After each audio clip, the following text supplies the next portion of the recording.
नमस्कार, स्वागत करते हैं स्टडी BNY चैनल पर। दोस्तों, अब हम आज से सदिश विश्लेषण एवं प्रक्षेप्य गति के बारे में जानने वाले हैं और उस चैप्टर में कुल 15 टॉपिक हैं, जिनमें से हमारी पहली टॉपिक है सदिश और अदिश राशि। तो आज के वीडियो में सदिश और अदिश राशि क्या है, उनकी गणना कैसे होती है, इन सारी चीजों को जानने वाले हैं। जब बात सदिश और अदिश राशि की हो रही है तो आइए सबसे पहले हम उन 7 मूल भौतिक राशियों को जानते हैं जिनसे हमारी सारी भौतिक राशियां बनाई जाती हैं। तो 7 मूल भौतिक राशि क्या है? लंबाई है, द्रव्यमान है, समय है, वैद्युत धारा है, तापमान है, ज्योति तीव्रता है और पदार्थ की मात्रा है। और इन सभी 7 भौतिक राशियों को क्या बोलते हैं? मूल भौतिक राशि। मूल भौतिक राशि। और इन्हीं 7 मूल भौतिक राशियों से फिजिक्स की जितनी भी राशियां हैं, भौतिक राशियां हैं, इन्हीं के सहयोग से बनती हैं। और जब इनके सहयोग से कोई भौतिक राशि बनाई जाती है तो उससे हम क्या कहते हैं? व्युत्क्रम भौतिक राशि। क्या कहते हैं? व्युत्क्रम भौतिक राशि। व्युत्क्रम भौतिक राशि। और जितनी भी राशि है, चाहे मूल भौतिक राशि है चाहे व्युत्क्रम भौतिक राशि है, इनके सहयोग से क्या बनता है? व्युत्क्रम भौतिक राशि। अब जितनी भी भौतिक राशि है, चाहे मूल भौतिक राशि हो चाहे व्युत्क्रम भौतिक राशि हो, इनकी गणना जो की जाती है वो 2 तरीके से की जाती है। पहला तरीका ये है, किसी भी भौतिक राशि की गणना कर रहे हैं तो केवल हम उसके परिमाण की चर्चा करें, यानी उसका जो आंकिक नंबर होता है केवल उससे हम उस राशि की गणना कर सकते हैं। और दूसरा होता है कि उस भौतिक राशि के परिमाण के साथ साथ उसकी दिशा को भी जानना आवश्यक होता है। तो भौतिक राशियों की गणना किस प्रकार की जाती है, चाहे मूल भौतिक राशि हो चाहे व्युत्क्रम भौतिक राशि हो, 2 तरीके से। एक जिसमें केवल परिमाण होता है और जिसमें परिमाण के साथ साथ दिशा भी होती है। जब किसी व्युत्क्रम भौतिक राशि क्या होती है, ये थोड़ा सा समझ लेते हैं। जैसे हम किसी वस्तु की या गाड़ी की जो भी है इसकी चाल निकाल रहे हैं, तो चाल बराबर क्या होता है? दूरी बटा समय। दूरी बटा समय। और दूरी को निकालने के लिए हमें क्या चाहिए, यानी लंबाई का मेजरमेंट करते हैं। तो हमारी एक भौतिक राशि क्या निकल के आ गई? लंबाई। और दूसरी हमारी भौतिक राशि समय। जब इन 2 भौतिक राशियों का सहयोग लेंगे या इन 2 भौतिक राशियों से हमारा क्या निकलेगा? चाल। तो ऐसी भौतिक राशियों को क्या कहते हैं? व्युत्क्रम भौतिक राशि। यानी जब 2 या 2 से अधिक मूल भौतिक राशियों का सहयोग लिया जाता है और उनकी सहायता से एक नई भौतिक राशि बनती है तो ऐसी भौतिक राशियों को व्युत्क्रम भौतिक राशि कहते हैं। और भौतिक विज्ञान में यांत्रिकी भौतिक विज्ञान में कुल कितनी भौतिक राशि है, तो ये इनकी संख्या 200 से 300 के बीच है। अब यहाँ इतना अंतर क्यों है? तो नई नई भौतिक राशियां बनती रहती हैं, इसमें ऐड होती रहती हैं, तो वर्तमान में 200 से 300 आप मान सकते हैं। अब इन 200 से 300 जितनी भी भौतिक राशियां हैं, इनकी गणना जो की जाती है वो 2 तरीके से की जाती है। मैंने अभी बताया, एक तो उसका परिमाण ज्ञात करके हम उसकी गणना कर सकते हैं, लेकिन कुछ भौतिक राशियां हैं जिनका परिमाण के साथ साथ उनकी दिशा को भी जानना अत्यंत आवश्यक होता है। आइए इसको एक छोटा सा उदाहरण से समझते हैं। अगर मैं आपसे पूछूं कि आपके घर से आपके विद्यालय की दूरी कितनी है, तो एक आसान सा सीधा उत्तर होगा 2 किलोमीटर। अब यहाँ जो दूरी आप बता रहे हैं, कितना बता रहे हैं? 2 किलोमीटर। अब इस दूरी के लिए क्या किसी दिशा की जरूरत पड़ी? बिल्कुल नहीं। केवल क्या, इससे इसके नंबर से मतलब है कि विद्यालय की दूरी कितना है? 2 किलोमीटर। लेकिन अगर मैं आपसे पूछूं कि उस विद्यालय की जो 2 किलोमीटर दूर पे है उसकी स्थिति क्या है, यानी उसका पोजीशन क्या है, तो जब उस विद्यालय की अपने घर से उसका पोजीशन बताएंगे यानी स्थिति बताएंगे, तो इसमें दिशा को बताना अत्यंत आवश्यक है। तभी जाके विद्यालय की आप स्थिति बता सकते हैं कि मेरे घर से मेरा जो 2 किलोमीटर दूर विद्यालय है वो पूर्व दिशा में है, पश्चिम दिशा में है या फिर किसी भी दिशा में है। जब तक आप दिशा नहीं बताएंगे उसकी स्थिति को आप नहीं बता पाएंगे। यानी यहाँ स्थिति जब आप बताएंगे, क्या बताएंगे? स्थिति। तो स्थिति में आपको दिशा अवश्य बताना होगा। स्थिति में क्या बता सकते हैं? 2 किलोमीटर ऐसे बता सकते हैं, मेरा विद्यालय 2 किलोमीटर कहाँ है? पूर्व दिशा में है। यानी किसी कुछ भौतिक राशियों को बिना दिशा बताए आप उसकी गणना नहीं कर सकते हैं। जैसे एक हमारी क्या है, पोजीशन, एक सदिश राशि क्या है, पोजीशन, और पोजीशन किसी भी चीज का बताने के लिए हमें दिशा को बताना अत्यंत आवश्यक होगा, तभी जाके उसकी स्थिति बता सकते हैं। यानी कुछ भौतिक राशियों के लिए केवल परिमाण, जैसे समय को बताना हो तो 2 सेकेंड, 5 सेकेंड, 10 सेकेंड, 10 मिनट ऐसे बता सकते हैं, उसमें कोई दिशा की जरूरत नहीं है। वही बात द्रव्यमान की करें तो 5 केजी, 10 केजी, क्या इसमें किसी दिशा की जरूरत है, नहीं है। लेकिन अगर मैं आपसे विस्थापन पूछ दूं तो विस्थापन क्या होता है, किसी ओरिजिन पॉइंट से न्यूनतम पॉइंट की दूरी को क्या बोलते हैं, विस्थापन बोलते हैं। और विस्थापन में क्या होती है, एक दिशा होती है। मैंने एक उदाहरण स्थिति का सामने ही बता दिया, तो एक चीज यहां लिख लेते हैं। पहली हमारी क्या हो जाएगी, अदिश भौतिक राशि, और दूसरी क्या है, सदिश भौतिक राशि। दूसरी क्या है, सदिश भौतिक राशि। अब अदिश भौतिक राशियां यानी वह भौतिक राशियां जिसमें केवल परिमाण की जरूरत पड़ती है, वह भौतिक राशियां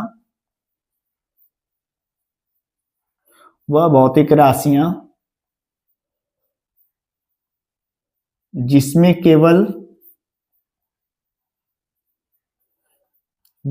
केवल परिमाण की जरूरत पड़ती है, परिमाण होता है, ये भी लिख सकते हैं, वह भौतिक राशि जिसमें केवल परिमाण होता है। और दूसरा, वह भौतिक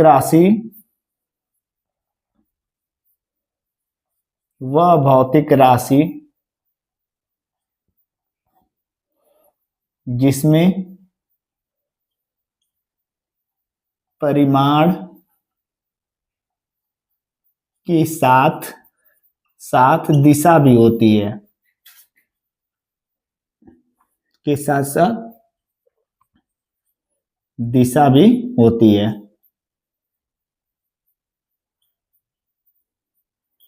यानी ये बिल्कुल कंफर्म है कि जो सदिश राशि होगी उस सदिश राशि में परिमाण के साथ साथ क्या होगी, दिशा होगी, और जो अदिश राशि होगी उसमें केवल क्या होगा, परिमाण होगा। अब कौन कौन सदिश भौतिक राशियां हैं और कौन कौन अदिश भौतिक राशियां हैं, आइए इस चार्ट में लिखते हैं। अदिश यहां लिख देते हैं, अदिश भौतिक राशि, और यहां सदिश भौतिक राशि।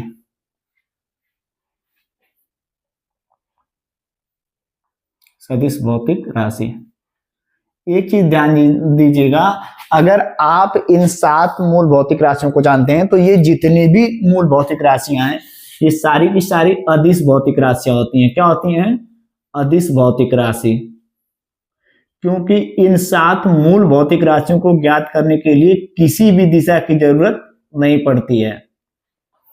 तो इन 7 मूल भौतिक राशियां क्या है, इस वाले कॉलम में कौन, तो यहां हम लिख दे रहे हैं कि जो अदिश भौतिक राशियां हैं उसमें जो है मूल भौतिक राशियां जो है सभी क्या है, वो अदिश भौतिक राशियां हैं। यानी पहला क्या हो जाएगा, मूल भौतिक राशियां, मूल भौतिक राशियां। इसके बाद क्या हो सकता है, तो इसमें पहला क्या होगा, तो पहला दूरी हो जाएगा, क्योंकि दूरी में केवल परिमाण की जरूरत पड़ती है। दूरी हो गया, चाल हो गया, आयतन हो गया, घनत्व हो गया, दाब हो गया, कार्य हो गया, ऊर्जा हो गई, शक्ति हो गई, इसके बाद आपका आवेश हो गया, विभव हो गया। यहां आप एक क्वेश्चन पूछ सकते हैं, सर विभव अदिश राशि है, विभव में तो दिशा होती है, उच्च विभव से जो विभवांतर होता है निम्न विभव की ओर होता है, तो वो विभवांतर होता है, केवल विभव की बात कर रहा है, यहाँ विभवांतर की बात नहीं हो रही। तो विभव हमारा क्या है, एक अदिश भौतिक राशि है। विशिष्ट ऊष्मा हो गई, क्या हो गया, विशिष्ट ऊष्मा और आवृत्ति। अब इन सारी भौतिक राशियों में कोई दिशा की जरूरत नहीं पड़ती, दूरी में केवल परिमाण, चाल निकालने के लिए क्या कोई दिशा की जरूरत नहीं है, आयतन में भी कोई दिशा नहीं, घनत्व कोई दिशा नहीं, दाब में भी कोई दिशा नहीं, कार्य में भी कोई नहीं, ऊर्जा में भी कोई नहीं, क्योंकि ऊर्जा का जो हम एनर्जी लेते हैं या फिर कुछ फूड खाते हैं तो जो ऊर्जा मिलती है क्या केवल एक दिशा में मिलती है या एक डायरेक्शन में, तो ऐसा कुछ नहीं है। तो ऊर्जा का कोई दिशा नहीं होती है। यहाँ जितनी भी भौतिक राशियां हैं इसमें कोई दिशा की जरूरत नहीं पड़ती है। अब आइए सदिश राशियों की बात करते हैं, फिर हम ट्रिक से इसको याद करवाने की भी कोशिश आपको करेंगे। तो इसमें क्या हो जाएगा, अभी मैंने बताया स्थिति यानी पोजीशन क्या है, एक सदिश राशि है, क्योंकि किसी भी वस्तु का पोजीशन बताने के लिए आपको दिशा बताना आवश्यक है। इसके बाद वेग हो जाएगा, त्वरण हो गया, बल हो गया, भार हो गया, संवेग हो गया, आवेग हो गया और वैद्युत क्षेत्र, क्या हो गया, वैद्युत क्षेत्र हो गया, चुंबकीय क्षेत्र हो गया, चुंबकीय क्षेत्र हो गया, धारा घनत्व हो गया, धारा घनत्व, और क्या हो सकता है, इत्यादि लिख सकते हैं। ये सारी क्या है, सभी सदिश भौतिक राशियां हैं, यानी इसमें दिशा के साथ साथ परिमाण भी होता है। जैसे भार है तो भार नीचे की ओर लगता है तो इसकी दिशा नीचे की ओर है। आपका स्थिति को मैंने बता दिया कि कोई भी पूरब पश्चिम। वेग क्या होता है, जो विस्थापन की दिशा होती है वही वेग की दिशा होती है। त्वरण की दिशा जो होती है वो बल की दिशा, यानी जिधर त्वरण लगता है उधर बल की दिशा होती है। यानी सारी इन भौतिक राशियों का जो मेजरमेंट होता है वो परिमाण के साथ साथ दिशा का भी इसमें गणना करना आवश्यक होता है। एक बहुत इंपॉर्टेंट मैं बात बताने जा रहा हूं, इसको आप नोट कर लीजिएगा कि कोई भी भौतिक राशि है, यहां मैं लिख दे रहा हूं, कोई भी भौतिक राशि, पहले इसको लिख लेता हूं, लिख लिया, आइए इसको पढ़ते हैं। नोट में क्या है ये याद रखिएगा आप लोग, कोई भी भौतिक राशि है यदि वह सदिश राशि होगी तो उसमें दिशा अनिवार्य रूप से होगी, लेकिन किसी भौतिक राशि में दिशा है तो यह अनिवार्य नहीं है कि वह सदिश राशि है। यानी कोई सदिश राशि है तो उसमें दिशा अनिवार्य होगी, लेकिन किसी भौतिक राशि में दिशा है तो ये नहीं कह सकते कि वह सदिश राशि है। आप बोलेंगे क्यों सर, आपने तो बताया कि अदिश भौतिक राशि वह है जिसमें दिशा नहीं होती है और सदिश राशि वह है जिसमें दिशा होती है।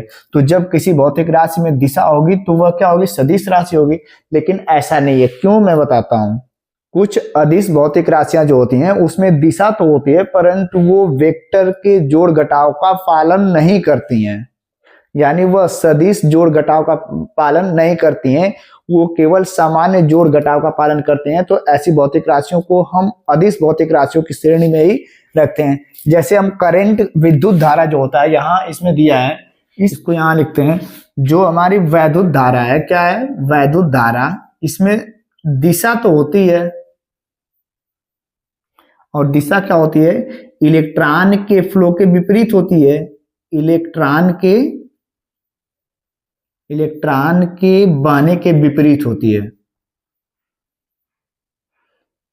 इलेक्ट्रॉन के बहने के विपरीत।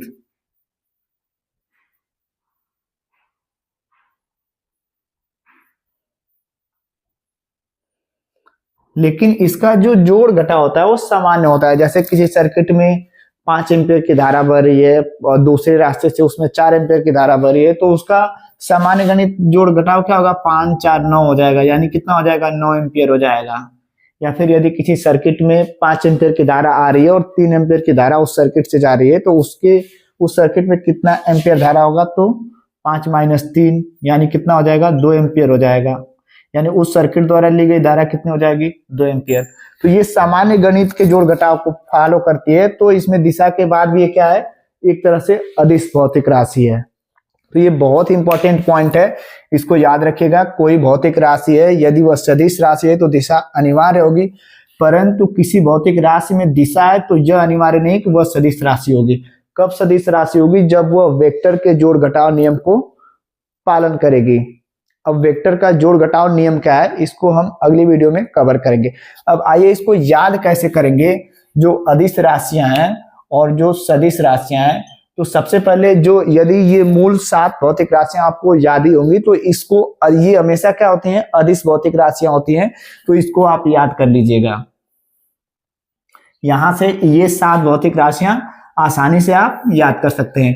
इसके बाद जिस भौतिक राशि में सामान्यतः ला रहा हूं व या व होगा, तो वह सभी भौतिक राशियां जो होती हैं सदिश भौतिक राशियां होती है, लेकिन कुछ अपवाद में, जैसे यहाँ जो जिसमें जैसे देखिए वेग में क्या है, व है, तो ये क्या है, सदिश राशि है। त्वरण में व है, बल में व है, संवेग में व है, आवेग में व है, वैद्युत में व है, चुंबकीय में देखिए ब है, पूरा ब और व की मैं बात कर रहा हूं।